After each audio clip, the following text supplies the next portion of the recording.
అసలు క్రిస్మస్ అన్న మాటకి అర్థం ఏంటి? క్రీస్తు ఆరాధన. క్రీస్తు ఆరాధన చేయచ్చా లేదా? ఆరాధించండి ప్రభు క్రీస్తుని ఆరాధించండి. సో వాదనలో it is a pagan festival. ఈరోజు మన క్రిస్మస్ అన్నప్పుడు పేగన్ ఫెస్టివల్. ఎవరన్నా వేరేమన్నా జ్ఞాపకం చేసుకుంటున్నారా క్రీస్తుని తప్ప? No, we are not celebrating the tree, we are not celebrating any accessories.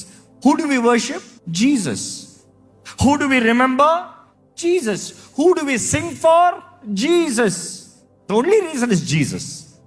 Yes మాత్రమే. So my take on this, Christmas celebrate చేయొచ్చా? తప్పకుండా సెలబ్రేట్ చేయండి. ఎందుకు చెప్పమంటారా? సంవత్సరంలో ఒక నెల, 12 నెలల్లో ఒక్క నెల ప్రపంచం మొత్తం గుర్తెరుగుతుంది ఈరోజు. ఏమని? డిసెంబర్ అంటే క్రిస్మస్ అని. మిమ్మల్ని ఒకటి అడుగుతున్నాను, క్రీస్తుని ఆరాధిస్తాం ప్రపంచం మొత్తం అంగీకరిస్తుంది ఒక నెల, కనీసం పేరు పెడుతుంది. వద్దా పేరు?